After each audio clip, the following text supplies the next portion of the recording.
¿Qué tanto se parece el deporte con la vida? Creo que si el deporte no es escuela de vida, no merece ser llamado deporte, digamos. ¿Cómo haces cuando tenés que tener un paciente que se dedica a una disciplina que vos sos totalmente ajeno?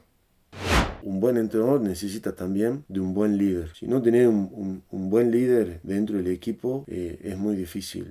Estás cerca de los jugadores, de lejos, tenés contacto con ellos, no podés tener contacto. Hice esa observación, Sí. terminó el partido, perdieron, y cuando terminó el partido, el entrenador vino y me dijo, ¿cómo sabías antes? Me dice que iba a pasar esto. Claro, porque ¿qué observa un psicólogo deportivo que no observa un entrenador, uno que está en la hinchada y alentando a su equipo? ¿Qué mirás cuando estás ahí? Y sí, sobre nuestro cuello cuelgan las medallas del fracaso, esa que escondemos para que nadie nos diga que somos exitosos en la derrota. Nos ponemos metas, al igual que los atletas, corremos para superar nuestras marcas y envidiamos al que nos ganó.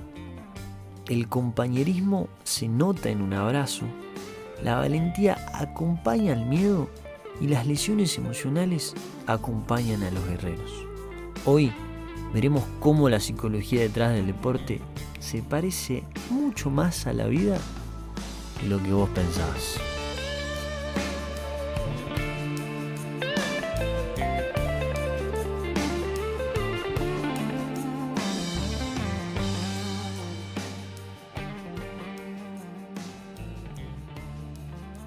Bueno, escúchame, Edmundo. Sí. A mí me gustaría que me digas cuál es tu comida favorita. Mi comida favorita, el Sí. asado. ¿El asado? Sí. ¿Algún corte en especial? Costilla y un costilla y un vacío, y si es, digamos así, al fogonero, a la cancana, como se dice, mejor. Claro, a la estaca A ahí. la estaca, eso. Claro. Mejor, pero porque me gusta el plan.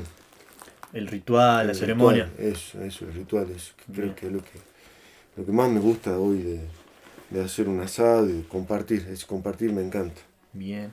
¿Y tenés algún villano en esta vida? No hace falta que lo nombres, pero sí o no. Así. Em, ¿Te acordaste de alguien? Ahí pasó alguien. no, pero que, no sé, bien, ¿a qué te referís con villano? No, son preguntas así simples para después Sí, desarrollar tener un villano. sí, pero bueno, habría que ver Bien. insisto, ¿a qué te referís con villano? Ahora vamos, mira. Sí. Yo quiero que vos visualices algo. Mm, Mira, imagínate que está viendo una competencia en la tele, en tu casa, mm, de quién hace el mejor asado a la cancana, sí, a la estaca. sí. Es domingo, 7 de la tarde, no hay nada más que hacer que estar viendo la tele, esperar a que sea lunes, pero de repente llaman a la puerta, o tocan el timbre, no sé qué tendrás vos en tu casa. Ujú. Abrí la puerta, ¡pum! Tu mayor enemigo. Este que no lo podemos decir. Saca del bolsillo una pistola mágica y te convierte al tamaño de una hormiga. Ujú. Vos te escapás de que te pise y te cruzas con una hormiga que habla castellano muy bien y le pedís ayuda. La hormiga bilingüe se frena, te mira y te dice, yo te voy a ayudar, pero primero decime quién sos. ¿Cómo te presentás frente a esa hormiga? ¿Quién sos? Soy Edmundo Felipe Dilela, un tipo súper agradecido con la vida y que ama muchísimo a sus personas más cercanas, muchísimo. Y muy apasionado también de, de la psicología, del deporte y de lo que me dio. Eso. Hermoso. Y nombraste el deporte. Sí. ¿Qué significa el deporte para Edmundo Felipe Dilela? Eh, es desde chico mi vida misma, sin saberlo, sin darme cuenta, compartiendo mucho con mi viejo desde chico, me acuerdo, cuando todavía ni siquiera practicaba un deporte de manera sistemática o federada o regular, pero me acuerdo de chico ir a correr al hipódromo de jockey con mi viejo, eso es el deporte. Y que después, como bien dijiste, sos psicólogo del deporte. Sí, Y des- ¿Cómo cambia ahí la visión de estar haciéndolo a estar de alguna manera ayudando al atleta, al deportista? eh, Creo que el deporte es tan rico y tan generoso justamente porque la comunidad, o como se dice por ahí, actores deportivos, yo a mí me gusta decirle comunidad Ujú. deportiva, pueden ser parte muchas personas y vivirlo el deporte, eh, cada uno desde su rol. Y la psicología, eh, para mí, en el deporte, Ujú. eh, es una manera de vivirlo, una manera también de colaborar con el proceso de desarrollo de la persona que practica deporte y, en fin, también una manera de disfrutarlo. Sí, Eso, lo disfruto mucho a la psicología en el deporte. Ahora, después si me preguntás sí. qué es la psicología en el deporte, ya bueno, es otra cosa, digamos. ¿Y qué No es? sé. Ya que me la soplaste. Y la psicología en el Porque deporte, sí, para de alguna manera ordenar al oyente, vos estás acá porque vos fuiste profesor mío sí. el año pasado. Ujú, Y a mí, como bien conté en el primer episodio de este programa, siempre fui muy tímido con las personas a las que me parecían muy interesantes, sobre todo una profesora de filosofía que vino en el primer encuentro, y siempre tuve las ganas de hablar con esas personas por fuera del ámbito en el que las conocía. ujú. Y nunca me animaba a levantar la mano ni en clase, ni mucho menos acercarme después de clase. Y de a poco fui tomando valor, autoconfianza, que creo que es un término que aparece mucho en la psicología del deporte. Mm. Y dije, bueno, voy a poner de excusa un micrófono y voy a tener esas conversaciones. Así que vos sos otro de esos personajes que a mí siempre me parecieron muy interesantes a la hora de, en mi caso, dar clases. Qué bueno. Así que por eso estaba acá en el mundo. La verdad qué bueno, qué importante para mí, me siento muy honrado y uno por ahí cree esto de la trascendencia, ¿no? Como cada uno desde su lugar y puede, creo que uno como docente o como psicólogo, cada uno desde su lugar puede cumplir su rol de una manera básica, insulsa, sin dejar nada y quizás no con la intención justamente de dejar algo, sino haciéndolo con pasión y con un verdadero interés, creo que se puede generar algo en el otro y creo que ese es el principal triunfo de la docencia y del deporte también, digamos, poder transmitir algo sin querer hacerlo en realidad, digamos, ¿no? Claro, Sino generándolo, digamos, en el sin otro. querer queriendo. Claro, justamente. ¿Y qué tanto se parece el deporte con la vida? Creo que todo, Todo. todo, todo, todo. Eh, Creo que habría que vivir más deportivamente y, y creo que sería mucho más sencillo vivir si uno pensaría más deportivamente. El tema es que por ahí a veces el deporte se lo entiende eh, bajo un concepto de un entrenamiento muy rígido, desde solamente que implica, ¿no? Desde el sacrificio, pero creo que si el deporte no es escuela de vida, no merece ser llamado deporte, digamos, en definitiva. Entonces por eso que generar mucho más, se tendría que generar mucho más, digamos, como una política deportiva mucho más amplia, abarcativa, a todas las etapas evolutivas, ¿no? Del ser humano. Claro. Sí, totalmente. Eso. Pero también me acuerdo que en la primera clase está la división de actividad física, ejercicio físico y deporte. Sí, Como que no son lo mismo. sí. ¿Por qué? Porque el deporte, si bien me acuerdo, o si mal no recuerdo, es que es una actividad física sistematizada, planificada, dentro de un ámbito de competencia, que es lo que la distingue de la actividad física. Vamos a ver si estudiaste. Esto también entra como si fuera un examen final, entonces. El final no lo rendí con vos. Ah, bueno, Me tocó la otra profe. bueno. Menos mal. Sí, porque si no, no.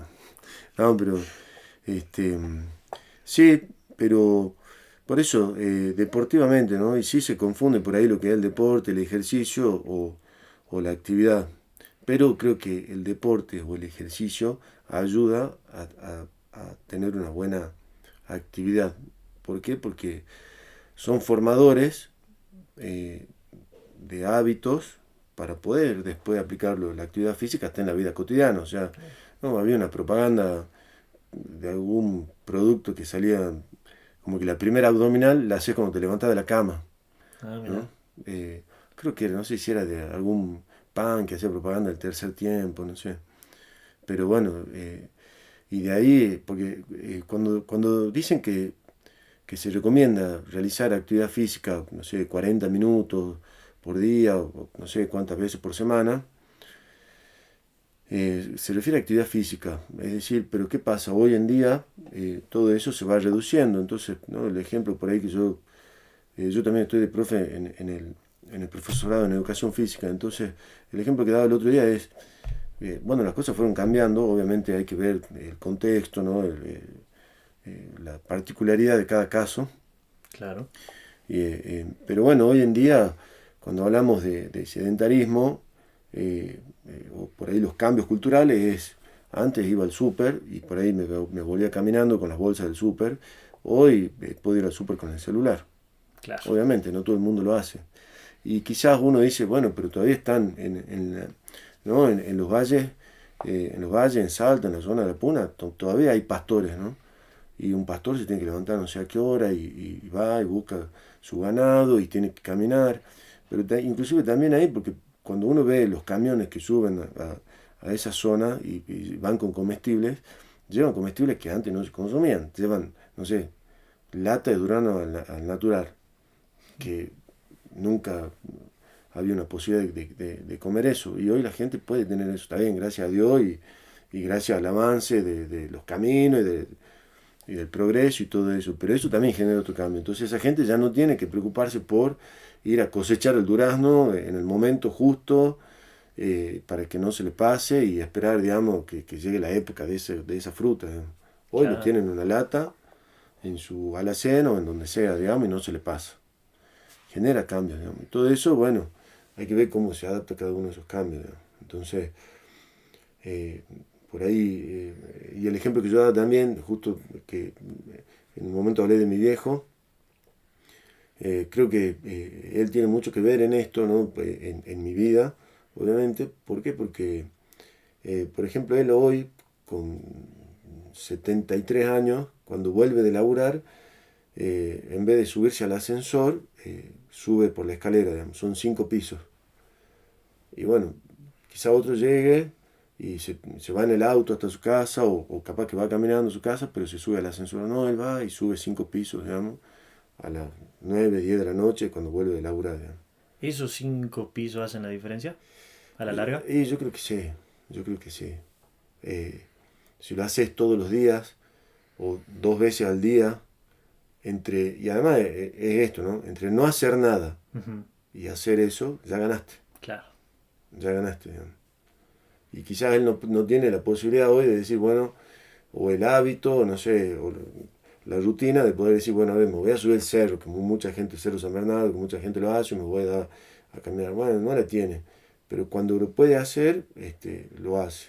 Podría no hacerlo porque el ascensor está al lado de la escalera, pero elige subir por la escalera, Claro. ¿no? Y ejercita, porque ahí puedo decir, está bien, no hay un estímulo que genere un ejercicio y que genere un cambio de capacidad aeróbica o hipertrofia, ¿no? De un grupo muscular. No existe, no lo hace. Pero sí ejercita la voluntad, ejercita, ¿no? La coordinación, porque para subir 5 pisos hay que tener coordinación, ejercita la respiración, ¿no? La voluntad. Bueno, pienso que ahí está la diferencia. Claro. Vos sabés que hoy en día, desde que ganamos el Mundial, hace ya 2022, Sí, te aparece la figura del Dibu Martínez, sobre todo el personaje de su sí. psicólogo deportivo. Pero antes de eso, ¿tenía revuelo o relevancia la figura de un psicólogo deportivo? Em, Creo que se fue ganando mucho eh, espacio pienso que todavía falta.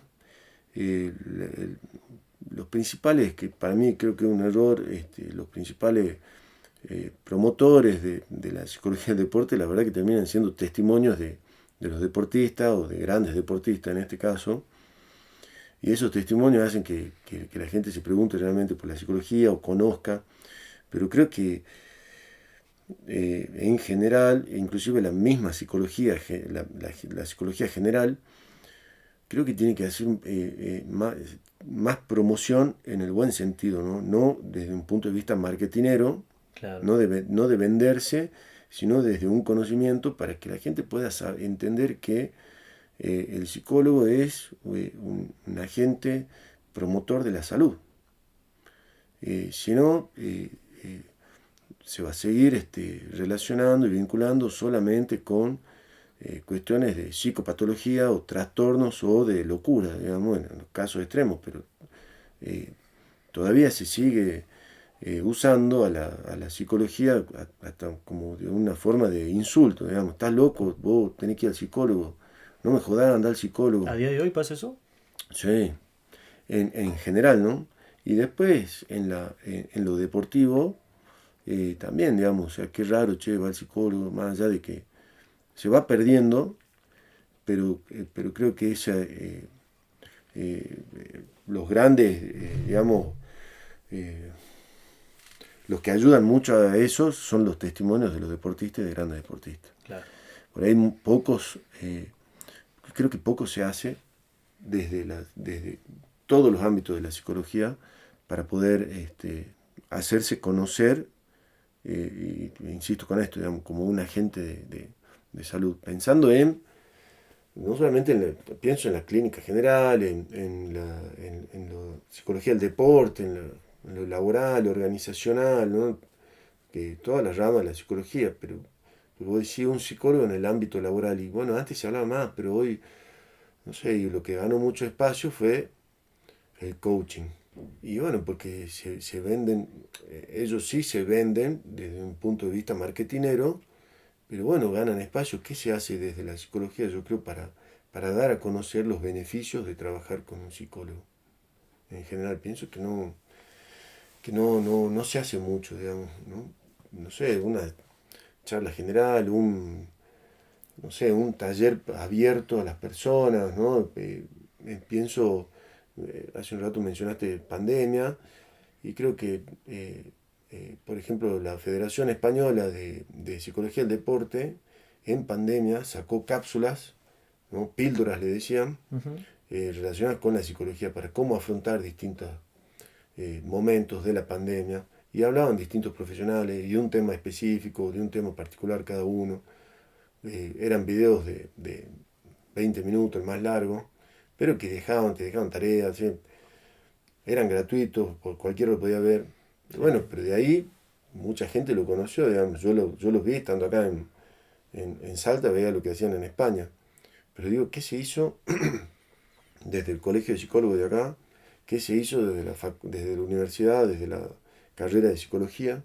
Pienso también desde, no sé, desde educación física también, ¿no? Porque este concepto de universidad, pensando que es universal, ¿no? Ujú. ¿Y cómo se llega entonces, digamos? ¿Cuál es la función? ¿No? Si apuntamos al bien común, ¿de qué manera asume entonces, no sé, cada uno, digamos? No sé, el colegio psicólogo, la universidad, la carrera, no sé, pienso que se debería hacer más. Claro. ¿Y cómo es la atención del deporte? ¿Cómo es la relevancia del deporte en la provincia de Salta? Que por ahí no hay tanto profesionalismo, o muy poco en algunos deportes específicos como el fútbol, pero en otros, capaz rugby, tenis, desconozco otras disciplinas, siento que no es tan profesional. ¿Cómo trabaja un psicólogo deportivo con, digámosle, deportes amateurs? Bueno, es un gran desafío porque es cierto, el deportista, uno se forma en base a ejemplos de deportistas que ve en la tele o que son ¿no? populares, que son... Necesito que me digas ya 3 deportistas con los cuales estás identificado. No, la verdad que en este último tiempo me sorprendió mucho Messi, creo, Mira, o lo conocí mejor, quizás antes era Messi la figura no estrella, y en el último tiempo, pero creo que él también tuvo un cambio y pudo hablar de algunas cuestiones que quizá en otro momento no lo hablaba, por eso me sorprendió, me gustó mucho. Eh, en su momento Federer me gustó muchísimo porque me pareció un tipo súper formado, súper correcto. pero viste que Federer, creo que lo entrevistan al padre Mm, en una de esos como que viajan en el tiempo de ESPN, sí, 30 años, una cosa así, 30 por 30. El padre sale mm, hablando y muestran imágenes de que Federer era bastante como que rompía raquetas de sí, chico, era indisciplinado, sí, contrario a lo que se ve cuando empezó su época profesional. sí. Bueno, muy... sí, en los principios sí era un deportista muy rebelde, por lo que se ve, un tenista muy rebelde, pero bueno, la importancia también ahí, él dice que no trabajó nunca con un psicólogo, Messi tampoco, Mira, pero bueno, la importancia del entorno, la importancia de un buen entrenador, ¿no? Eh, creo que también es importante, muy importante, por lo menos en estos casos, en estos ejemplos. Eh, en su momento habrá sido el padre, el entrenador de Federer, después la mujer se encargaba, no sé, de comprar los pasajes y en una entrevista escuché que se encargaba de, hasta de comprar qué shampoo tenía que usar porque en definitiva terminan haciendo publicidad de una marca de ropa deportiva que hace una vincha, que el jugador la usa, mm, pero para eso tiene que tener el pelo bien. claro, Entonces la mujer se encargaba hasta del shampoo. Digo, la mujer será el compañero, el que sea, ¿no? Porque si no, así no, está bien, no es función de la mujer. Bueno, como equipo hay una persona que se encarga de qué producto va a usar para lavarse el pelo, porque de eso depende si ese jugador va a vender más o no una marca deportiva. claro. Hay un fenómeno que nombramos con mis amigos, que es el fenómeno de Scottie Pippen. ¿Lo conocían a Scottie Pippen? Sí, Que él queda como subrogado por Michael Jordan, pero cuando él en realidad estuvo en los 6 campeonatos que ganó Michael Jordan, mm, y cuando no estuvo ni Michael Jordan ni Scottie Pippen juntos, no ganaron nada. mm, Entonces le llamamos el síndrome o el fenómeno Scottie Pippen, porque esta figura es tan importante para ganar esos 6 campeonatos y el mérito se lo dan a otro personaje. sí. Pero, ¿qué pasa con ese Robin de Batman que queda Mm. por debajo en las sombras? Bueno, escuchaba una charla que, que me gusta mucho cómo habla también ¿Mm? y que quizás como jugador, no sé, lo puedo haber visto carismáticamente porque gustaba, de hecho dicen que es o que fue el ídolo de Messi Ah, y Pablo Aimar, sí. que hoy cuando habla no tiene mucha presencia en los medios, es parte, ¿no? del cuerpo técnico de la selección, pero el tipo cuando habla me parece un filósofo del deporte, digamos, me encanta cómo habla. Y justamente hoy o ayer escuché una nota que le hacían y él hablaba de que le encanta ese jugador que genera desde el anonimato, ¿no? Ujú, Cuando dicen, no, claro. esos héroes sin capa o los héroes anónimos, pero que hacen y que laburan para que, bueno, en definitiva otros se terminan luciendo quizás porque son los que más marcan o los que más gustan y que, bueno, se tendrá que haber dado también para que la selección pueda haber salido campeón del mundo, todo un equipo que apuntale o que se pare por detrás de Messi, ¿no? Que lo que terminó sucediendo fue que muchos de los jugadores, eh, cuando Messi ya estaba jugando su primer mundial, muchos de los jugadores que después salieron campeones tenían 7 años, 10 años. Messi era el ídolo, ellos terminaron jugando y se formó algo que se entendió que había que laburar para que este ídolo salga campeón y se luzca y lo podamos abrazar y lo ayudemos y seamos parte de esta historia. Creo que es importante reconocer la labor de esos estrellas anónimas porque son importantes. Inclusive en la nota que escuché de Aymar habla de los jugadores que cumplen y que van a entrenar y que no son parte o no son tenidos en cuenta en el plantel, o terminan no jugando, o que terminan siendo suplente de suplente. Claro. Y bueno, a raíz de eso vi una foto también que en su momento el Diego Martínez era el cuarto arquero de la selección. Estaba Aymar, Andrada, Marchesín creo, Sí. y Armani. Era Armani, Sí. Andrada, Marchesín, Marchesín. y el último, Rulli. no sé, pero Uno de después, esos. y el Diego Martínez sale en la foto, inclusive sin ropa, o sea, sin ropa de Claro. arquero, vestido de civil, pero sale en la foto porque también era parte del plantel, pero no estaba en la lista, digamos. Y después se termina dando vuelta todo, pero en su momento habrá sido importante el Diego para mantener motivados los otros arqueros, o para él motivarse, estar en ese lugar y terminar siendo quien es hoy, ¿no? Entonces, Claro. eso, lo importante ahí es la labor y el reconocimiento del entrenador, me parece, ¿no? La figura del entrenador. Sí, sí, sí.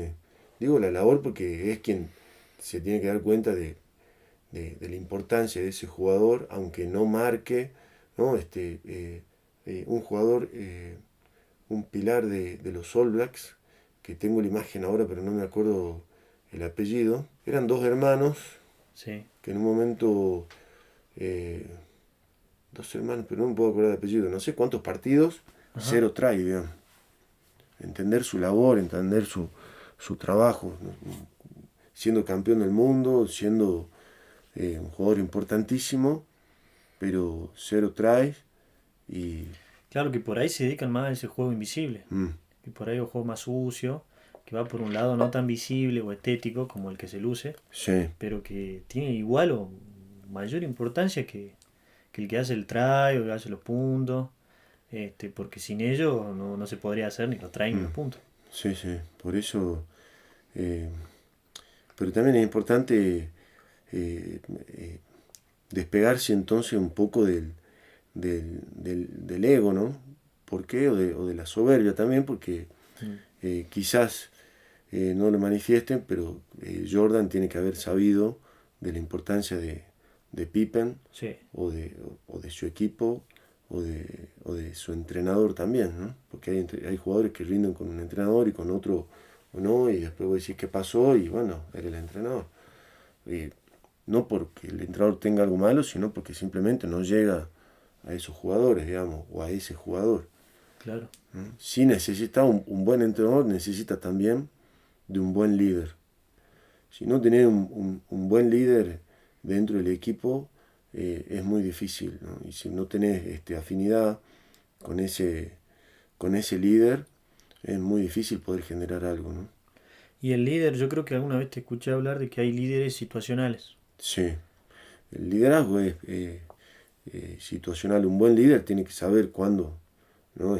Delegar, Mira, cuándo, de acuerdo a la situación, poder delegar, o poder ponerse en el lugar de seguidor, porque entiende que lo mejor para el grupo es justamente correrse para que otro asuma, de acuerdo a su experiencia, su capacidad, su conocimiento, eh, el liderazgo. Entonces, y bueno, y para eso el entrenador tiene que tener, digamos, más allá de que hay situaciones en las que no es necesario o no está en funciones el entrenador, pero, pero un líder también es clave, digamos, para el éxito ¿no? En una situación. y el liderazgo puede de alguna manera también estar sintetizado en la figura del entrenador, por fuera de lo que sería un equipo.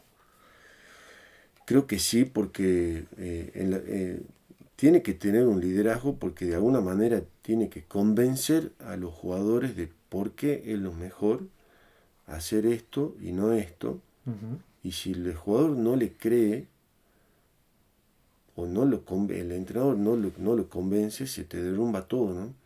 Y bueno, eso decía César Luis Menotti, que fue también un gran maestro del fútbol, eh, argentino, ¿no? Porque en definitiva los grandes entrenadores, creo yo, son más que grandes entrenadores, son grandes maestros, ¿no? Entonces por ahí uno habla de Menotti y dice, no, y sí, terminan hablando de una forma en la que da gusto escucharlo. Ujú. Eh, O el loco Bielsa.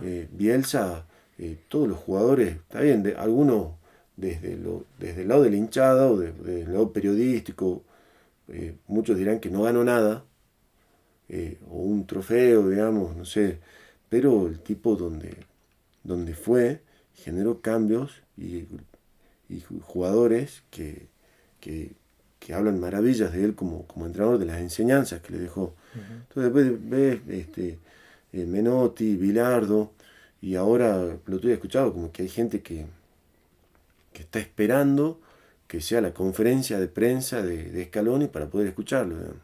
Y Scaloni es un tipo joven, ¿no? Ujú. Pero bueno, evidentemente es un gran entrenador, pero que ya para mí es en una categoría de maestro, digamos, pues si hay gente que está esperando una conferencia de prensa para poder escucharlo, para ver qué es lo que dice, para ver qué Claro. enseñanza deja, y me parece que es lo que dice también Aymar, nada más que Aymar no habla tanto, pero a mí me parece que tiene que haber influido mucho también en la filosofía o en el pensamiento de Scaloni, ¿no?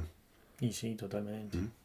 Que podríamos decir esto, ¿no? Hay un cuerpo técnico que la cabeza es Scaloni, pero hay que ver si Scaloni se podría haber destacado si no tenía el cuerpo técnico este que tiene, ¿no? Claro. Un Aymar, un Ayala, un Samuel, eh, pero bueno, funcionan y él tiene que dar la cara y la da bien, digamos. Y ahora vos has trabajado con atletas, deportistas individualmente y con equipos. Sí. ¿En qué cambia el trabajo profesional como psicólogo deportivo? Bueno, con equipo quizás sea más, primero que te obliga a salir mucho más no sé cómo decirlo, de una zona de confort que puede ser el consultorio, creo, porque el trabajo termina siendo mucho de De campo, campo. ¿no? Salir, estar ahí, estar en el entrenamiento, en el preentrenamiento, postentrenamiento. Vos ahí en esas situaciones, ¿estás cerca de los jugadores, de lejos? ¿Tenés contacto con ellos? ¿No podés tener contacto? Muchas veces, bueno, la tarea es de observación, es importante eh, la tarea, ¿no? de observación para poder después hacer algunas devoluciones o intervenciones. Es mi forma, ¿no? Que quizá algunos dirán, no, bueno, está loco, nada que ver, qué sé yo. Pero es mi forma y la verdad que gracias a Dios hasta ahora me viene dando resultados, ¿no? Me pasó una vez trabajando en fútbol que le hice una observación al director técnico Ujú.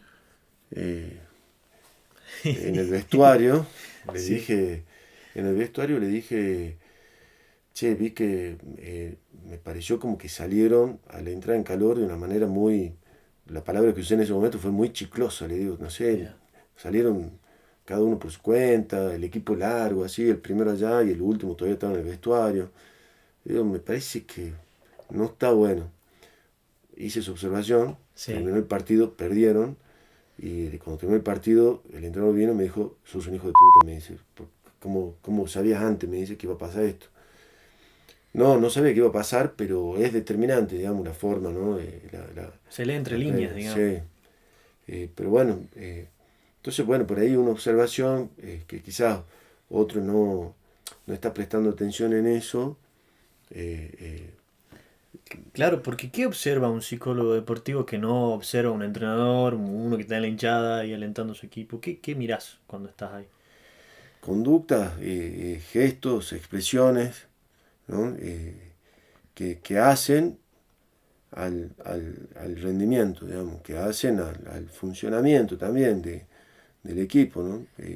Desde la comunicación, porque por eso también lo hacen más, más, más duro, más difícil, digamos. No sé si más duro, más difícil, la palabra sería como más intenso el trabajo, digamos, ¿no? Con un equipo, porque esto tiene que estar más en la observación, en la dinámica del grupo, en las expresiones, en la comunicación, desde, desde los apodos, las formas, Ya. ¿no? cómo se piden las cosas, si es parte del grupo o no, y después sí, obviamente los objetivos, si hay subgrupos, ¿no? Si hay objetivos en común, si es sálvese quien puede, o, ¿me entendés? Porque después, sobre todo en deportes que son remunerados o muy bien remunerados, o lo que pretende cada deportista es llegar a esa buena remuneración. Por ahí lo que tiende a suceder es que cada uno termine tirando por su lado, digamos. Claro. Entonces, no sé, por ahí hay ocasiones, ¿viste? En el fútbol pasa por ahí que está por entrar la pelota y es gol mío y la termina tocando vos y termina siendo gol tuyo.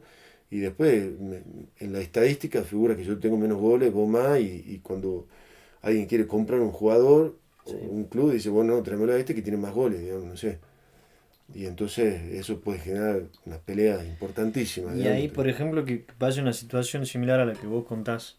Vos, tu forma de actuar es con ellos, con el entrenador. Si pasa un conflicto así de, el gol era mío y te metiste. Eh,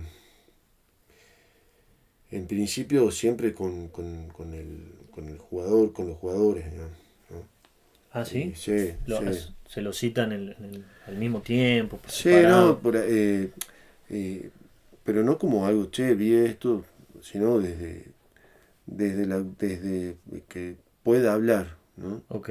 ¿Qué pasó en el entrenamiento? Te vi más molesto, che, ¿qué pasó? Vi que hubo discusiones eh, creo que de esa forma, digamos, ¿no? Igual hay algunas dinámicas, pero creo que eh, si es un plantel superior, ¿viste? Creo que es más, trabajar más directo creo que es lo mejor, digamos. Igual, creo que para esas cuestiones, sinceramente no soy de los más ortodoxos, digamos, o no sé cómo llamarlos vos cuando Ah, me buscaste y me dijiste los términos que uso, me dijiste los términos que usas como profe no son técnicos académicos. académicos, digamos, sino que bueno, qué sé yo, digamos, es lo que creo, digamos, porque en lo cotidiano no, el tecnicismo por ahí no funciona, ¿viste? No, Te aleja también, ¿no? sí, Cuando estás sí, sí, estás haciendo una intervención, por ahí necesitas pocas palabras y mm, que nos entendamos entre los dos, sí, ¿no? claro, entonces eso, digamos, creo, por eso creo que me corro yo un poco de ese lugar y bueno, me animo a hablarlo de otra forma o a manifestarme de otra forma, digamos. Igual que es parte de lo que tiene la psicología del deporte, ¿no? Porque rompe con todo tipo de estructura de la imagen que se puede llegar a tener de un psicólogo, ¿no? Claro, ¿tiene algún enfoque de base la psicología del deporte? Lo cognitivo conductual, Ujú. igual, sí, lo cognitivo conductual en los libros, Sí, yo en lo personal, sí, lo cognitivo conductual, obviamente, eh, lo, eh, lo gestáltico, bueno, no sé, algunos dicen gestal, no sé, sí, viste, también es como que, las dos. bueno, yo creo que también porque se trabaja mucho con el cuerpo, con las emociones, ¿no? Con esto Con de figura, figura, fondo. fondo, Sí, ¿no? Entonces, eh, mucho, ¿no? Creo que se trabaja. ¿Dónde estás haciendo foco, ¿no? claro. ¿Dónde, y bueno, eso es figura, fondo, ¿dónde estás haciendo foco, digamos? Se me Qué estás ocurre viendo? que tenés un paciente que atleta, ¿no? Y que tiene conflictos personales y recién se separó del novio o la novia. ¿Cómo hace para poder despojarse de eso que está haciendo figura, que lo contiene tanto, que lo avasalla tanto, para dedicarse lo que más puede concentrarse en su tarea deportiva? ¿Cómo podría hacer? Básicamente, siempre, bueno, ahí, viste, desde la teoría de la motivación, podríamos la autorrealización, ¿no? De la pirámide de Abraham Maslow, autorrealización, que tiene que ver esto con tu autorrealización, digamos. Y visto desde lo deportivo, un fracaso amoroso Sí. no es el fin del mundo, digamos, como un fracaso, ¿no? De una temporada o de una competencia, digamos, ¿no? De un torneo, no sé, digamos. Haces un paralelismo con... Sí, sí, aunque quizá no siempre sea lo mismo, pero hay que aprender también a verlo así, ¿no? Ujú. Porque sino un fracaso amoroso en muchas ocasiones se ve como realmente como el fin del mundo, como el fin de la vida, y es un fracaso amoroso, digamos. Nadie garantiza que a la primera Claro. o cuándo va a ser, digamos, el éxito amoroso, digamos, o cuánto dura también, porque está bien, saliste campeón del mundo en el 2022, está bien, ahora tenemos una regularidad, ganaste otra Copa América, estamos primeros, ya estamos clasificados al Mundial, bueno, hay que ver qué es lo que va a pasar en el Mundial que viene, digamos. Se proyecta, se ¿Entendés? planifica. Sí, está bien, pero digo, ¿y si se pierde? ¿Y si no se gana en el Mundial? Mm, ¿Me entendés? Entonces quizá ese logro que fue ganar la Copa del Mundo, bueno, fue una buena relación que tuviste una vez. Y la próxima claro. capaz que es un fracaso amoroso y bueno, y ¿me entendés? Nadie garantiza nada hoy, digamos, o sea, no. eh, pero eso no quita, ¿no? Porque si no se cae en ese relativismo de decir, bueno, fluyamos y vivamos, que la vida es una, y entonces ahí hay un relativismo absoluto, no hay valores, no hay disciplina, Mm. y termina siendo cualquier cosa, digamos. O sea, no habilita eso a cualquier cosa, digamos, sino sí a vivir un presente, entendiendo que el presente ya pasó y lo que ya pasó irremediablemente ya está condenado a no cambiar, digamos, pero sí a vivir intensamente con un proyecto, pero en el presente, ese es el desafío, digamos. Claro. ¿No?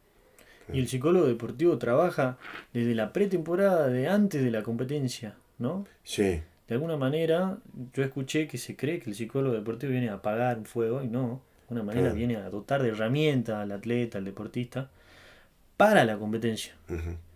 Y bueno, post temporada también. Es parte de un entrenamiento integral, Claro. ¿no? Hoy abarcando todas las dimensiones y pensando, ¿no? En la importancia de un desarrollo de la persona y del deportista, es parte de un entrenamiento integral. Ujú. Entonces, se habla de la nutrición, se habla del médico, se habla de la parte del fisioterapeuta, kinesiología, no sé, hoy se analiza hasta la pisada del deportista, eh, cada detalle de la parte del entrenamiento del complemento de pesa, de lo técnico, la mirada, neurociencia, y dentro de eso, el entrenamiento integral tiene que estar, digamos, la parte mental de un psicólogo, ¿no? Totalmente. ¿Y por qué? Porque después, claro, en temporada, eh, apagar el incendio, apagan los bomberos, digamos, básicamente, Sí. y un Sí. psicólogo no va a apagar un incendio, sí puede hacer. De hecho, es como que en el momento ese son pequeñas intervenciones que uno puede llegar a hacer en competencia, porque imagínate, en un mundial, capaz que en un torneo largo, puede llegar a ser algo un poco más, digamos. Pero en un mundial que es un mes y medio, Ujú. es imposible generar, ¿no? Ponerse a trabajar, buena vez, pues, va a venir a trabajar un psicólogo, ¿no? Ahí ya no Claro, tiene nada que hacer. De hecho, si lo hace, corre el peligro de quedar mal él, de no hacer un buen trabajo y de hacer quedar mal a la psicología, digamos. claro. El trabajo tiene que ser más largo, digamos, más, para poder hacer un buen trabajo, digamos.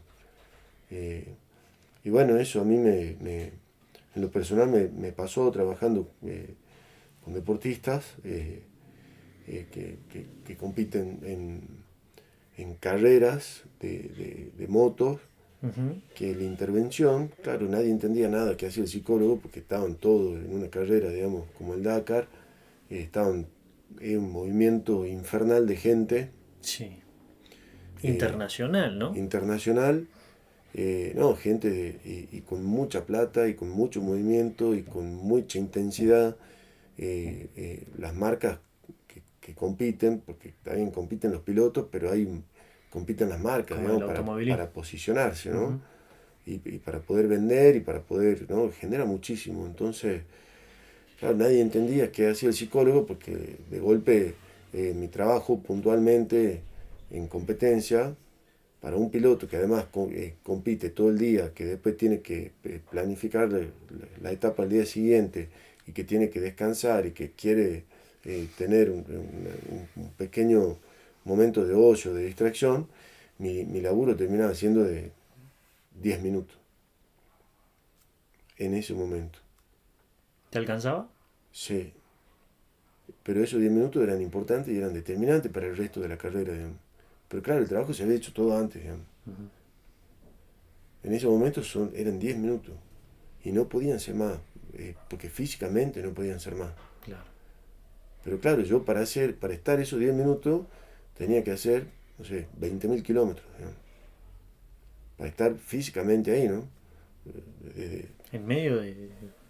en medio del desierto, o de Claro, subirme en una camioneta, ir hasta tal lado, moverte, o sea, yo con toda la otra gente, ¿no? sí. Pero claro, la otra gente, la otra parte del equipo, ¿qué hacían? Digamos, y vos tenés que llegar a mover, tienen que armar una carpa, tienen que armar el taller, porque es un taller móvil, tienen que desarmar una moto, armar una moto, claro, están como locos y yo, Hasta vos necesitas un psicólogo deportivo. claro, ahí, ¿me entendés? Pero estaban todos ahí y Sí, claro, y mi función, ¿cuál era? 10 minutos con el piloto y ya terminaba mi labor. Y los otros seguían como hormigas laburando de acá para allá. claro. Y entonces, bueno, che, pero está loco el psicólogo, que Qué nadie animal. entendía o nadie entendía Claro. a qué vino, qué hacía acá. Eran como mini, micro intervenciones. Ajustaba, Mm. ¿no? Y ya está. Pero que la importancia es eh, estar, ¿no? Y eso lo escuché de Francisco García Ucha, Ujú. un médico, no sé, que es un prócer de la psicología del deporte, es cubano, pero es un maestro de la psicología del deporte y él, lo escuché eso, ¿no? Cuando le piden, ahora ya, no sé cuánto tendrá el día de hoy, debe tener 80 años, no está viajando tanto, pero participó en muchos Juegos Olímpicos en los que les pedían que vaya y quizás puede ir y no hacer nada, o a veces la simple presencia de la figura, ¿no? Sí, Del psicólogo hace ya que el deportista, al verlo, claro. mentalmente el deportista solo repasa algunas cuestiones, digamos, que puede haber trabajado. Entonces a veces es la figura solamente, digamos. Pero tiene que estar, La representación simbólica. pero tiene que estar, Ujú. ¿me entendés? Que lo vea ya es suficiente para que ese deportista vuelva a su eje o esté Claro, centrado o encuentre las cuestiones que se pueden haber trabajado anteriormente y después sí, obviamente, si es necesario intervenir. claro. Pero no interviene porque quiere, ¿no? Es si el deportista está dispuesto, digamos. Eso si lo necesita. Y vos me contabas recién que jugaste el rugby, andabas en bici, Sí. pero ahora me hablas de que tuviste con pilotos de carrera. ¿Cómo haces cuando tenés que tener un paciente que se dedica a una disciplina que vos sos totalmente ajeno? ¿Investigás? ¿Cómo haces? Bueno, que también es lo lindo, ¿no?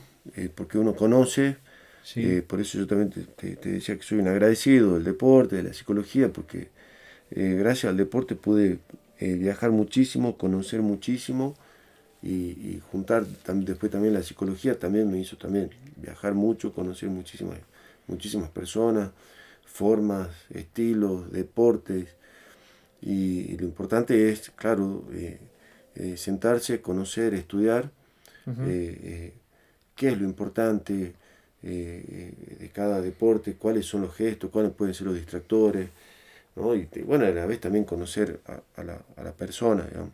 Y en eso eh, trabajé con deportistas, ¿no? No sé, que practican ajedrez o con chicas que hacían danza o patín, ¿no? Danza Pero con me llama patín. la atención ajedrez. Sí. ¿Cómo es eso? Y ¿Sabes jugar al ajedrez? en mi consultorio tengo ¿Tenés ahí un...? un tablero de ajedrez. Al principio tenía uno más chiquito, después me compré uno más grande, Ah, porque realmente me gusta el ajedrez. Juego muy básico, pero bien. muy básico. Sí, Entiendo, digamos, los movimientos básicos, pero no los estudio porque el ajedrez en definitiva una se locura. termina estudiando. Sí, Em, pero me gusta mucho, no sé, no sé cómo decirte, está mal dicho, digamos que me apasiona porque en realidad no lo practico, pero me genera algo que es, o lo admiro, como, ¿no? Porque, por lo que genera, por cómo una persona se puede compenetrar y cómo puede, la concentración y la visualización que tiene que tener no solamente de los movimientos, sino de los movimientos que puede llegar a hacer la otra persona, digamos, ¿no? Entonces, me parece muy... eh, Y ahí cómo es la intervención tuya con un deportista, un ajedrecista. eh, bueno, básicamente el trabajo es mantener mucho cómo manejar, ¿no? La ansiedad, podríamos decir la ansiedad, o cómo manejar la paciencia, ¿no? Eh, La tolerancia, la la frustración. tolerancia, sí, eh, mucho la respiración, ¿sí? Y bueno, y mucho también, como te decía, la visualización. ¿Qué Creo sería que, la visualización? y la visualización se usa mucho en el deporte, no solamente para aprender movimientos nuevos, sino también en el proceso de recuperación de alguna lesión, ¿sí? Para poder volver a realizar algún gesto, o para aprender algún gesto deportivo nuevo, o para reaprender un gesto después de una intervención quirúrgica, por ejemplo.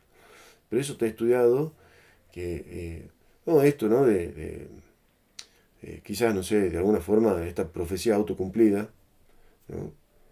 Creo que eso será una especie de visualización, eh, no sé, aprendida o practicada de una manera inconsciente, pero bueno, la visualización se trabaja y está comprobado que genera cambios en el cerebro, ¿no?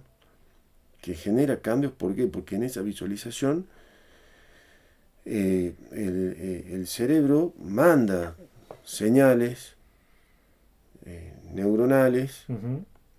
y a terminales nerviosas como si realmente estaría ejecutando el gesto o el ejercicio, ¿no? Lo manda a menores intensidades o intensidades bajas, pero de Ujú. alguna forma es como que queda, hablando vulgarmente, queda el pasto achado. Bien. Y entonces cuando el deportista tiene que realizar ese gesto, sale de manera más rápido y más sencillo, ¿no? ¿Seguís UFC? Sí, trabajé Sí. con varios chicos, ¿no? Que practicaban MMA. Hay un peleador que se llama Ilia Topuria. Ujú. ¿Lo conoces? Sí, lo escuché, pero ahora no tengo la imagen de él. Claro, es español y es conocido por su trabajo de visualizaciones. Mm, Él antes de pelear por el título, hace ya será 2 o 3 años, le decía, yo sé que ya gané, iba a dar entrevistas, ya había ganado. mm, Si bien en el boxeo, en las peleas hay una tendencia a ser polémico con el rival, sí, pero él lo decía, yo no tengo drama que sea tal, yo sé que ya gané, me visualizo levantando el título, dando la conferencia después de la pelea, sí. y la pelea era en 9 meses. 9 meses después sale campeón. Mm, Y dice, sí, yo ya lo había visto, ya me lo había imaginado, todo, el trabajo que yo tengo. Puede pecar de arrogancia, pero no es arrogancia. Dice, yo hice un trabajo mental mm. y, y hoy dio su fruto. Y lo que pasa es que, bueno, no es soberbia si lo trabajo, ¿no? Si en el Claro. medio trabajo. Porque para ser campeón me tengo que comportar como campeón, ¿no? ¿Y cómo se comporta un campeón? Porque hay campeones y campeones, ¿no? Sí, pero bueno, eh, cómo se comporta, creo que nadie termina o nadie es campeón de casualidad. O sea, el factor suerte en un campeón, Ujú. viste, eh, puede ocurrir, digamos, Sí, pero no, siempre hay un trabajo previo, digamos, una mentalidad previa. Yo quiero salir campeón, bueno, ¿qué tengo que hacer? En esto quiero. Ahora, ¿qué tengo que hacer? ¿Qué conductas? ¿Qué objetivos me planteo? ¿Y de qué manera voy laburando eso, digamos? es muy importante la fijación de objetivos Totalmente. desde el inicio. Sí, Sin sí, objetivos no hay sentido. sí. Pero ese sentido también es muy importante, ¿no? O sea, ¿cuál es el sentido de eso, digamos, ¿no? Claro. Por ahí se me ocurre que en trabajos grupales un entrenador tiene un objetivo, tal jugador quiere hacer tantos goles, el otro quiere solo llegar a fin de mes con la plata. Claro. Eh, eh, y claro, pero ese sentido creo que si se termina en algo así, en un factor externo, va a generar mucho más discordia, ¿no? De alguna manera para trabajar, o inclusive hasta mayor frustración a nivel personal, ¿no?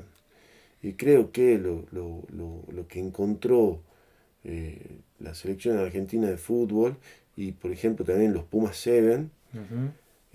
lo mejor que encontraron es el sentido de llegada a la gente. De darse cuenta yo creo que eso es trascender, ¿no? Cuando hablamos del sentido de la trascendencia, por ahí algunos lo relaciona con el espiritualismo, Ujú. ¿no? O por ahí con la religiosidad, pero la trascendencia es eso, digamos, que hoy un chico se siente identificado con los Pumas 7, que se habla, que son familia, de la humildad de los chicos, de cómo hablan, de la cercanía que tienen con la gente, de generar un cambio, ¿no? Y la selección argentina, que lo dijeron después de ganarle a Brasil, lo dijeron, ¿no? Bueno, ¿qué sentido tenía ganar el partido contra Brasil? Más allá de que era un clásico. Si ya estaban clasificados, eh, el principal, es un eliminatorio, el principal objetivo es clasificar, Sí, y ya estaban clasificados. sí, Eso puede ser considerado, digamos, un factor que no colabore con el buen rendimiento, digamos, un distractor o un que no haya activación o desconcentración, porque ya estamos clasificados. ¿Qué sentido tiene ganar un clásico? Está bien, no, ganarle al clásico, pero también, che, pero no está Messi, claro. ¿no? Bueno, no está Lautaro también, que no sé, que es el goleador o el 9 que está ahí, digamos, siendo titular. Bueno, pero el sentido era darle una satisfacción a la gente, que es lo que hicieron, digamos. Si no, 1-0, 2-0, 3-0, no sé, 1-0, Sí, creo que fue 2-0, 2-1, no sé, tres 3-1, y vos decís, bueno, listo, más. 3-1, ya está, ya ganamos. No, los tipos siguen, juegan, siguen metiendo hasta el último minuto, ¿no? Claro. Y por ahí eso, creo que lo importante es ir más allá de los factores externos, digamos. Más allá de que sí son importantes y uno juega por la plata, juega por un resultado, juega para clasificar, pero en definitiva la mayor satisfacción es que vos vayas a jugar a tu cancha y haya 80.000 personas gritando, felices, eh, y después eso ahí, 80.000 personas, ¿no? Claro. Y afuera mucho más, ¿no? Que es lo que le dicen al capitán de Sudáfrica en el 95 cuando sale campeón, y le dicen, bueno, ¿qué le puede decir a estas 44.000 personas que están en el estadio? Y el tipo dice, no, no somos 44.000, somos 44 millones que somos sudafricanos y que acabamos de salir campeón del mundo y que tenemos que estar contentos todos. Chao, el tipo rompió todo, trascendió y trascendió porque, y bueno, de nuevo, la importancia de un buen líder, ¿no? Y ahí un buen líder trabajado con otro buen líder que fue Nelson Mandela, digamos, ¿no? Pero Claro. en el libro El factor humano, Ujú. eh, todo el mundo que habla del factor, que después se hace la película, pero el libro cuenta, digamos, las virtudes de Mandela como líder, y que el tipo cuando sale de prisión, 27 años preso, se da cuenta de qué es lo que tenía que hacer y cómo hacerlo y a quién buscar como aliado. Y lo cita siendo presidente de Sudáfrica, lo cita al despacho presidencial, al capitán de los Springboks en ese momento. Un equipo que hasta ese momento estaba netamente identificado con el apartheid con cuestiones de racismo, de xenofobia, y que no participó en mundiales porque no ponían un jugador de color, digamos. Claro. Entonces, pero el tipo va, lo busca al líder y termina generando un cambio trascendental de nuevo para el deporte, digamos, para la vida de un país, ¿no? Otro ejemplo que se me ocurre así a nivel trascendental para mí, no sé si viste, te percataste que soy bastante maradoniano. Sí, sí, Lo tenemos ahí atrás. sí, sí. Es cuando él juega, ellos, la selección juega el partido contra Inglaterra Ujú, en los cuartos de final del Mundial 86. ujú, Que Diego le decía a los jugadores que no lo hagan por ellos, que lo hagan por los que se fueron a Malvinas, ujú, por las madres, por las abuelas. Y los jugadores después explican que lo que ellos sentían nunca lo sintieron otra vez, porque ese partido fue más que un partido, fue hasta como una revancha ujú. de esa guerra. Sí. Y después encima el Diego hace dos goles. Sobre todo el segundo gol, el gol del siglo. Ujú. O esa performance que él tiene en ese partido, lo podríamos llamar como estado de flow, Sí. porque es como que se alinean los planetas en un mundial, después de la guerra de Malvinas, cuartos de final, el mejor gol del mundial, encima antes un gol con la mano, este, por donde lo mire es glorioso, digamos. Ujú. Eso se llama estado de flow.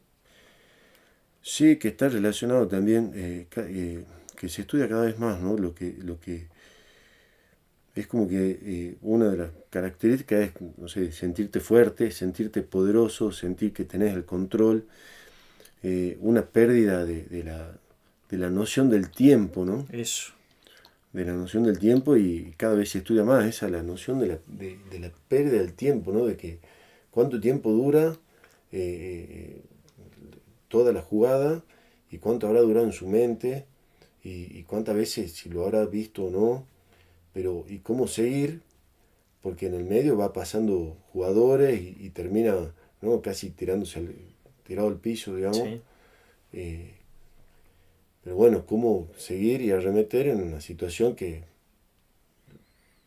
porque siempre hay que pensar que del otro lado hay un rival que también quiere ganar, ¿no? No imagino una charla en el vestuario de los ingleses diciendo, che muchachos, miren, hoy Argentina va a querer ganar porque han perdido la guerra de Malvinas y así que nos vamos a tener que dejar ganar para que ellos, no, querían ganar también. Y siempre una charla, ¿no? De vestuario eh, eh, se, se enfrentan dos deportistas, dos equipos, siempre en la charla de cada vestuario está la posibilidad de ganar. Y el tema es cómo, ¿no? Y el tema es saberse y tenerse también la confianza, ¿no?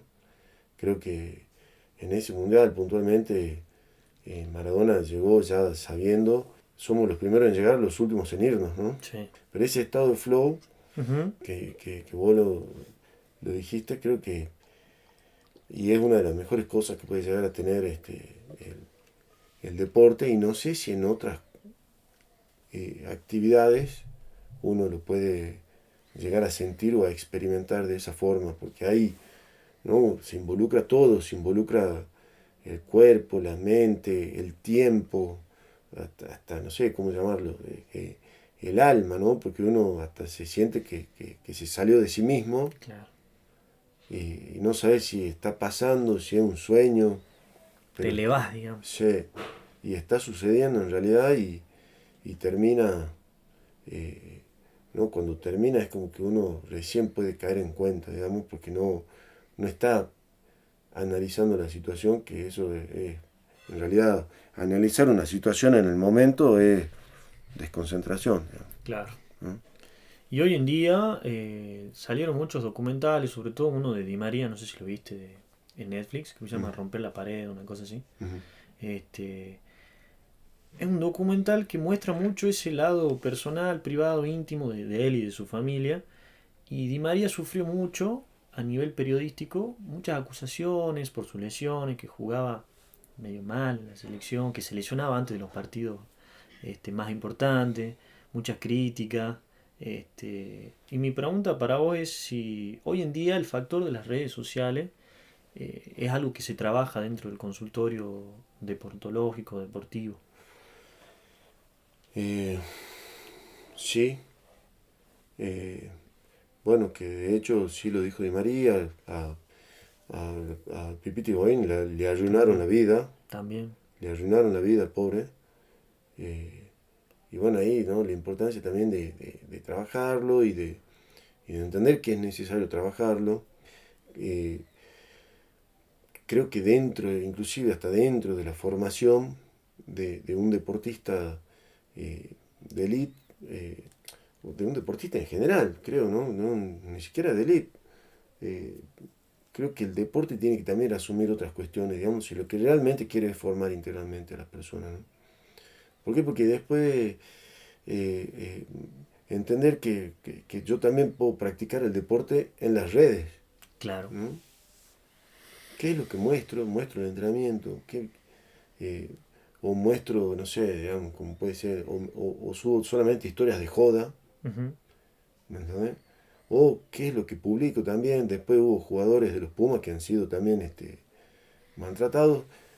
No,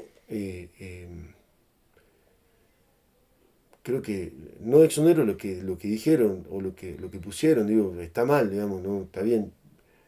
Pero digo, ¿por qué no hubo antes alguien? Porque ya siendo jugadores de los Pumas o dentro de un sistema de formación de jugadores de Pumas, Pumita o de seleccionados juveniles, nunca nadie los formó en el manejo adecuado de redes sociales, digamos. Ujú.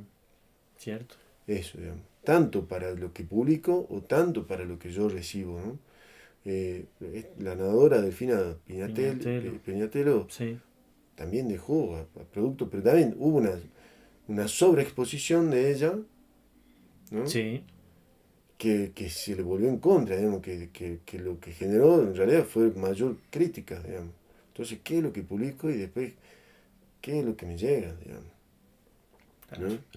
Y el problema de las redes sociales que generan una cercanía con las personas de proporciones inusitadas, digamos, ¿no? Entonces, eso, ¿no?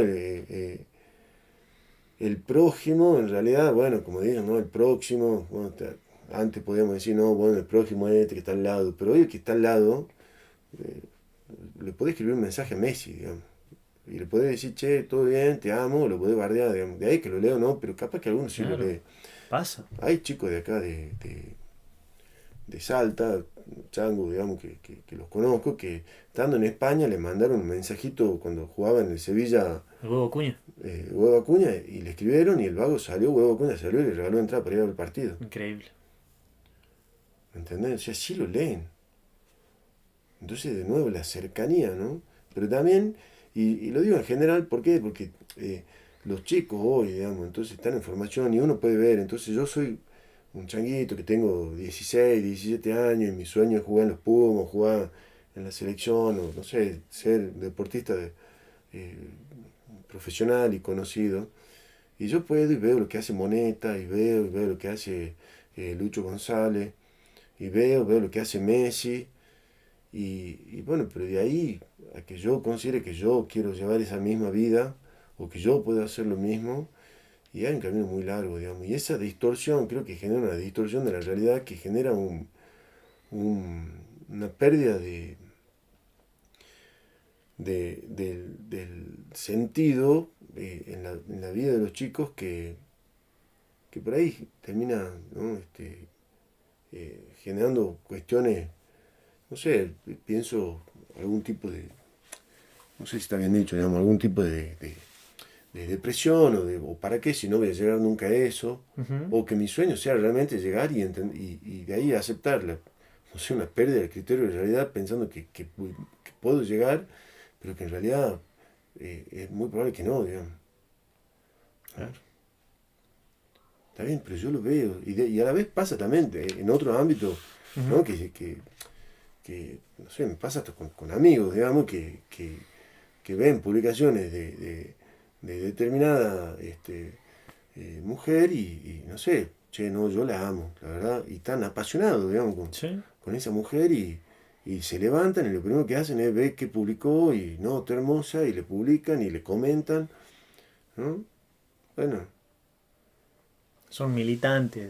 sí, bueno, pero digo, ¿hasta qué punto, me entendés? Mm. No sé, esto, digamos, de las redes sociales y la cercanía o la proximidad con esa persona, con esa estrella Claro. que me puede hacer confundir de que yo puedo hacer lo mismo o no, o pensar que llegó, que si él está ahí, yo también, y uno lo puede ver, digamos, no sé, vos ves, digamos, y un chico acá, digamos, empieza a jugar al fútbol y lo primero que hace y se compra la matera y no sé, las pantuflas esas, digamos, ¿cómo se llaman? Las ojotas que usan Sí, sí, los sí. futboleros. Y ya son futbolistas, está bien, digamos, te vestís como El futbolista. estereotipo, ¿no? Claro, el estereotipo, Mm. está bien. Pero eso no te convierte, digamos, en Di María, no te convierte en, no sé, en Messi. Pero bueno, eso, la pregunta en realidad está orientada a eso, que yo creo que sí tiene que haber, digamos, una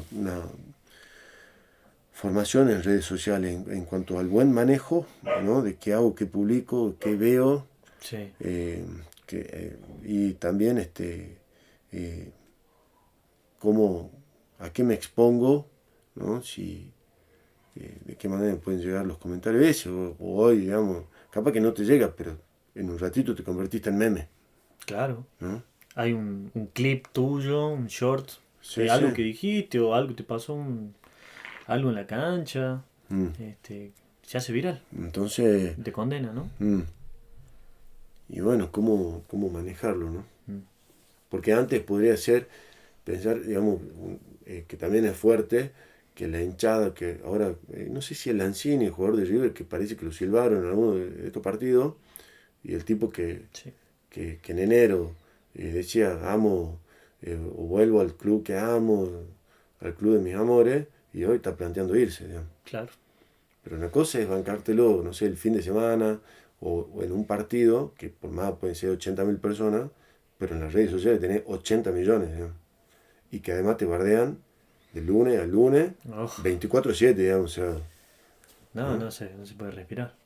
Entonces, bueno, eso, ¿no? Ahora decime si reconoces esto.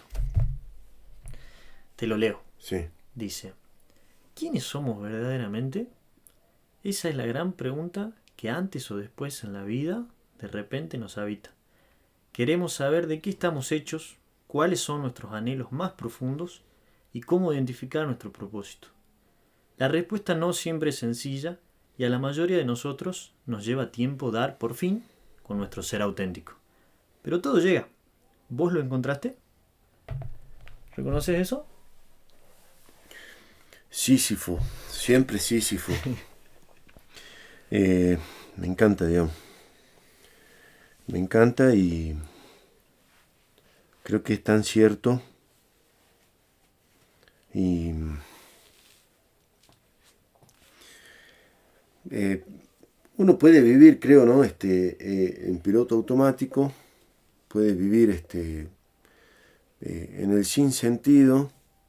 Creo que tampoco, ¿no? Esto en la búsqueda permanente del sentido quizás termina siendo tedioso o místico, Ujú. pero creo que es muy importante plantearse, ¿no? En lo cotidiano, eh, desde, desde lo más simple hasta lo más complejo y independientemente de cualquier tipo de trabajo que uno realice, ¿no?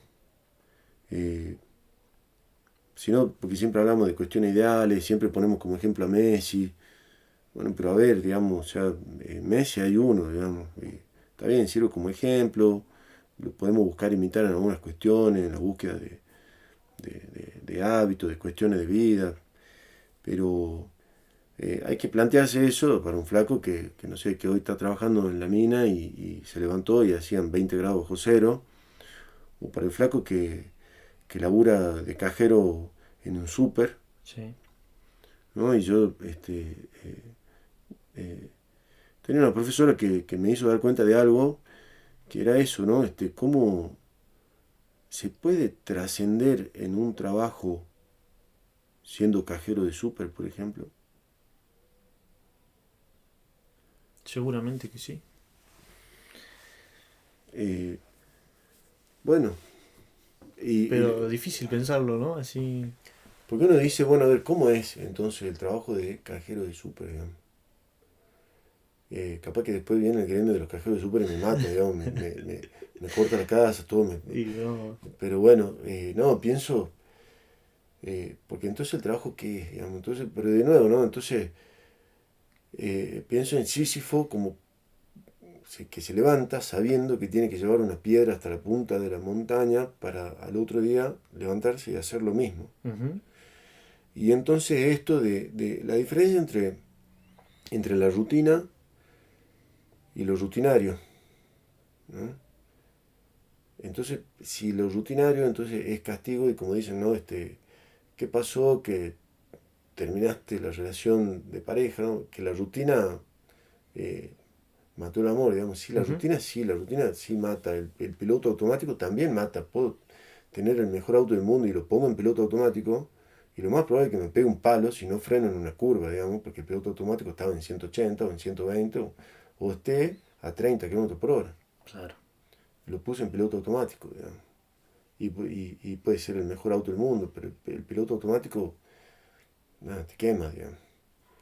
Y así en todas las cuestiones, digamos, ¿no? de, de la vida, digamos. Entonces, eh, lo rutinario no es la rutina, no es el ritual, un ritual que da vida, digamos, ¿no?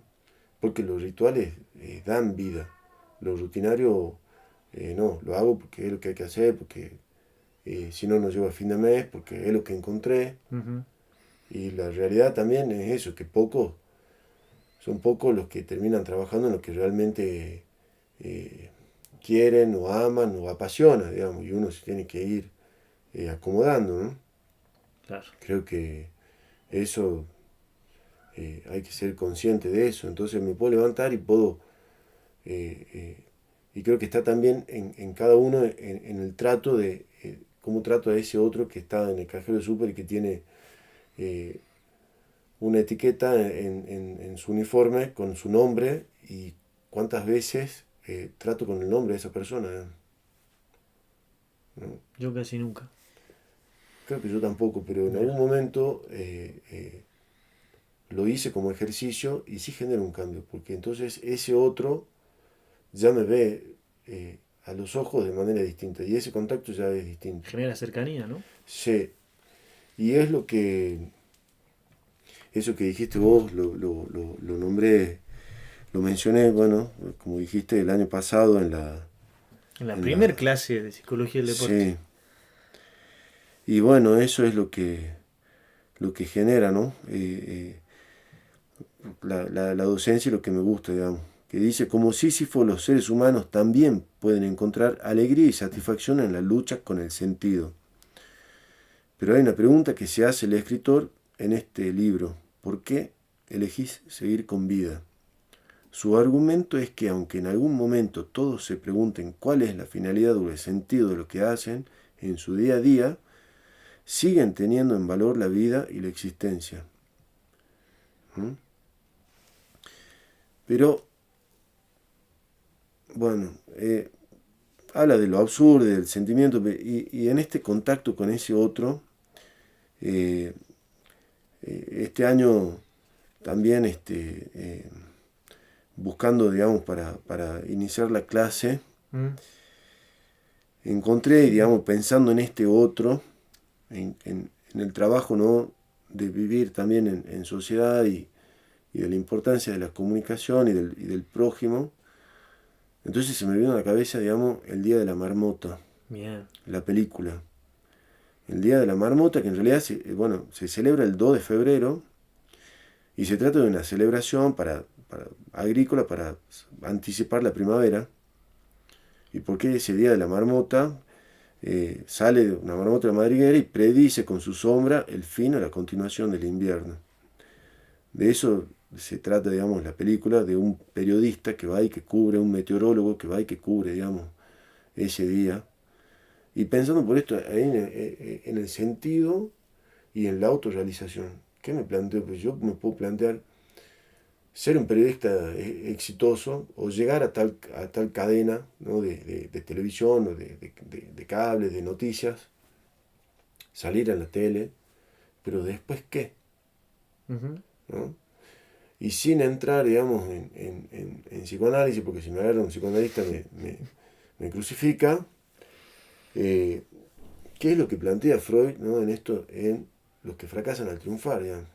Que no sé, quizá en algún momento, lo nombraste de María, pienso, ¿no? En estas lesiones previas a una final de un jugador que tenía el récord de asistencia, ¿no? En partidos, con una super preparación, pero que siempre, no siempre, pero en determinadas finales más importantes que tuvo en su carrera, digamos, Sí, se lesionaba, digamos. claro. ¿Qué pasa si pierdo o qué pasa si gano? ¿No? Y pienso en Messi también, ¿no? En una final como la de 2014, que el otro día, no sé por qué, lo vi de nuevo al resumen de la final En Alemania. del 2014, y vos ves, digamos, que hay jugadores, el mismo Messi cierra goles que vos no puedes creer, digamos. O Messi errando un penal en una final de Copa América contra Chile. ¿Qué pasa si gano? ¿Después qué? ¿No? Entonces puedo, no, bueno, quiero ser psicólogo, bueno, ¿y después qué? ¿No? ¿Pero por qué? Porque le quería dar el cartón a mi vieja, porque mis viejos, porque, porque me dijeron que tenía que ser alguien, o para autorrealizarme, o para, ¿no? Entonces, pienso en el protagonista, ¿no? del Día de la Marmota, que vive repetidas veces el mismo día, que después si uno se pone a investigar, ese, cuánto tiempo es que vive en ese mismo día, y en realidad terminan siendo como 30 años, digamos, que lo termina viviendo en esa repetición, en ese modo rutinario. Y entonces algunos pueden decir que es cuando encuentra el sentido, y por eso para mí el Día de la Marmota se relaciona con Sísifo, que es lo que tienen, digamos, ¿cuál es el castigo de Sísifo? Repetir el mismo trabajo todos los días. Ahora, si Sísifo no encuentra sentido en ese laburo, claro, elige suicidarse. Claro.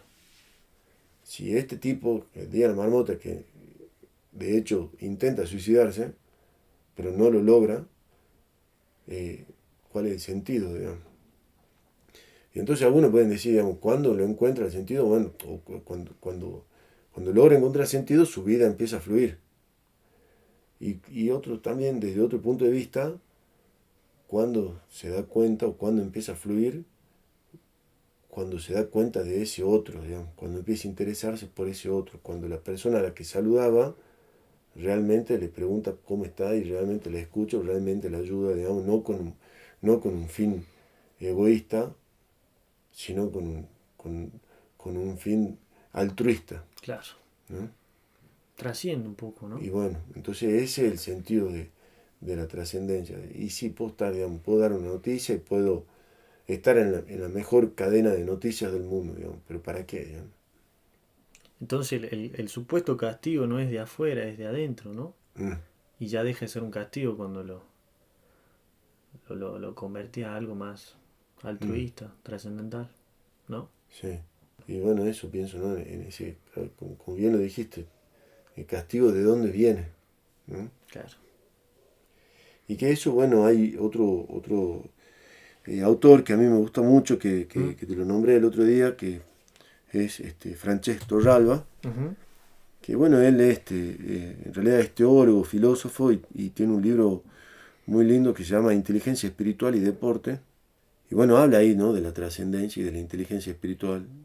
Primero, bueno, hace una definición de la inteligencia, del espiritual, obviamente no relacionado con el espiritualismo, con la religiosidad, ni del alma, sino de como la capacidad de poder cuestionarse qué estoy haciendo, para qué estoy en el mundo.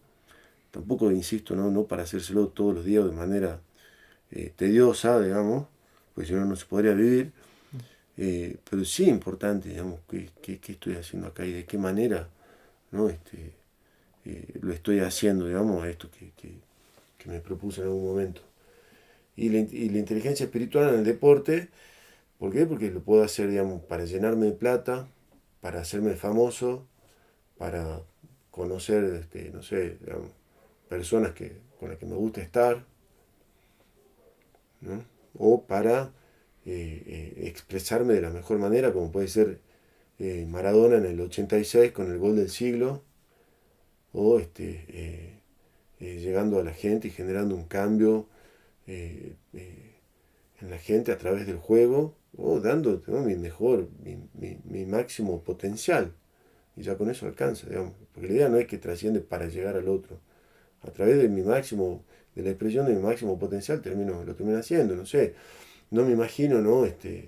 un Miguel Ángel pintando la Capilla Sixtina diciendo, mirá, con esto le rompo la cabeza a los flacos de acá a 500 años. Digamos. No, no me imagino pensando eso. El tipo empezó a pintar y tardó 4 años en pintar la Capilla Sixtina. Y hoy estamos hablando de él y la gente va y sigue pagando para ver lo que el tipo hizo hace no sé cuánto tiempo. Pero bueno, lo hizo e inspirará a muchísima gente, no solamente artistas, sino desde el plano espiritual, ¿no? Porque está en un lugar, digamos, como el Vaticano, digamos. Entonces uno ve la imagen y dice, no, está loco, y capaz que te conmueve espiritualmente o capaz que te conmueve artísticamente, digamos. Entonces, Totalmente. pero no sé si lo hizo realmente con ese sentido él, digamos, ¿no? Es difícil proyectarlo tanto, ¿no? Sí, y escuchamos Mozart, escuchamos Vivaldi, no sé, ahora veo que viene un tributo a Queen, ¿cómo hizo Freddie Mercury, digamos? Viene, trasciende, está, digamos, seguimos hablando, se hace unas películas de él, Ujú. viene ahora un tributo acá a Salta, ¿qué hizo, digamos, el tipo, ¿no? Y bueno, trascendió, digamos, en el arte que él practicaba, digamos, ¿no? Claro. Creo que eso, digamos, es lo que me gusta de lo que plantea Francesco Ralba, digamos, de relacionando esto, la inteligencia espiritual con el deporte, eh, eh, pensando, ¿no? También en qué es lo que conquista una persona que no sé, que sube la Concagua, que hace Siemens de la Concagua, o las cantidades, no sé cuánto, pero mucha gente va y quiere subir el Everest y mucha gente muere en el camino. Sí. Pero ¿qué es lo que conquista esa persona cuando llega, cuando hace cumbre? ¿No? ¿Qué es lo que conquista un maratonista cuando termina, ¿no? un maratón o un piloto de Dakar que no todos ganan, pero cuando llegan hay gente que llora, digamos, Una ¿no? locura. Y lloró y llora y llora porque llega y hace cumbre y no sé, digamos, eh, creo que es lo mejor que tiene el deporte, digamos. Vos sabés que yo jugué, hice deporte. Quizá me hubiese gustado jugar más. Jugué al rugby. Este, y nunca me pasó de sentir tantas emociones como haciendo un deporte dentro de una cancha.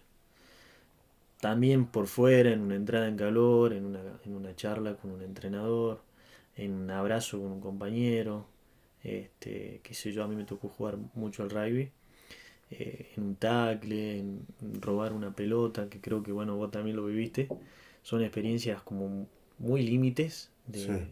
de agonísticas, creo que se llaman así, de rival, de querer ganar, pero también el sentimiento de comunidad Mm. con tu equipo, con tu entrenador. Y bueno, por eso también rescato tanto el lugar del deporte que es un lugar que sana, Mm. ¿no? Sí. Y por eso, pero también entendiendo, ¿no? Que, que no todos lo hacen de una eh, forma competitiva, pero sí para conocer sus competencias, digamos, ¿no? Que no todo es rivalizar con el otro, sino rivalizar contra uno mismo, y ahí es donde se obtiene la mayor ganancia, que no todos eh, lo hacen para ser campeón del mundo, no todos lo hacen porque quieren ser el sucesor de Messi o el futuro Moneta o no sé, digamos, sino que lo hacen porque encuentran otras cuestiones, quizás se encuentran a sí mismos ahí, ¿no? Ujú.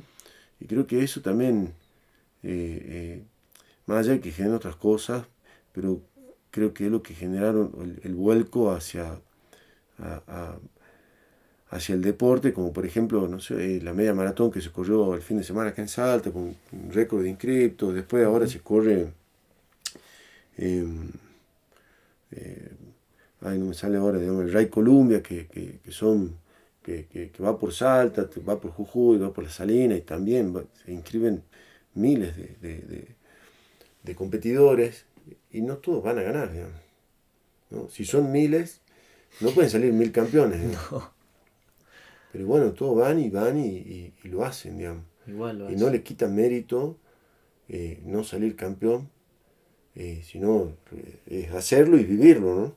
Eso creo que si no generaría otras cuestiones, el deporte desaparecería porque jugarían solamente o lo practicarían solamente los que salen campeones. Claro. ¿Entendés? Exactamente. Entonces, eso. Bueno, Edmundo, la verdad que fascinado con la conversación. Muchas gracias por haber venido. La verdad que un gusto, me encantaría volverte a traer en algún otro momento. Sí.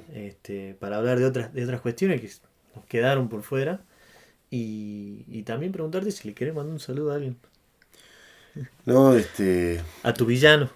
no, de verdad, muchas gracias por este momento, por generar este espacio, por hacerme saber que, no sé, esto, digamos, que por ahí uno da una clase y no sabe lo que puede pasar o lo que puede generar.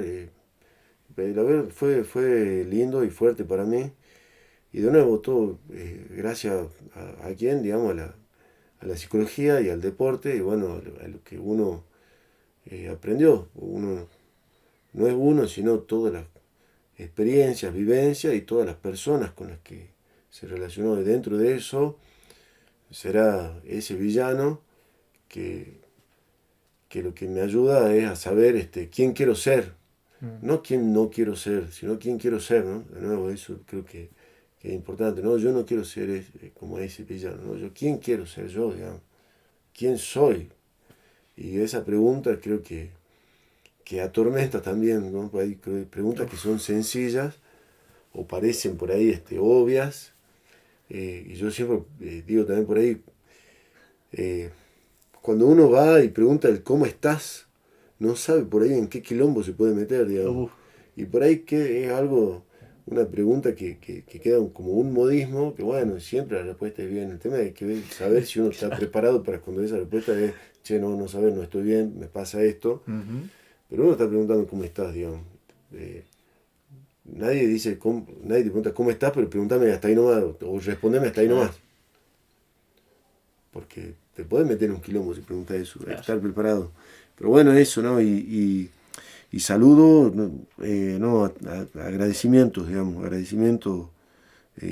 por supuesto que a vos y a todas las personas y alumnos, digo alumnos porque es así como nos conocimos, ¿no? Exactamente. Entonces, a los alumnos y personas que han sido parte de mi vida, digamos, eso. Bueno, buenísimo. Yo le quiero mandar un saludo a quien me inculcó el deporte en la vida, que es mi papá, que creo que vos lo conocés un poco. Sí, muy bien. Y bueno, y dedicarle este episodio a él, que bueno, que me hizo sentir muchas cosas acercándome al deporte. Un abrazo grande para Marcelo, que fue porque me entrenó a mí, fue un gran formador y sigue siendo, digamos, un gran formador de jugadores, entendiendo jugadores personas, ¿no? Eso es importantísimo, digamos. Así que un fuerte abrazo para él que promulga el rugby como filosofía de vida. Muchas gracias, mundo. Gracias. Muchas gracias.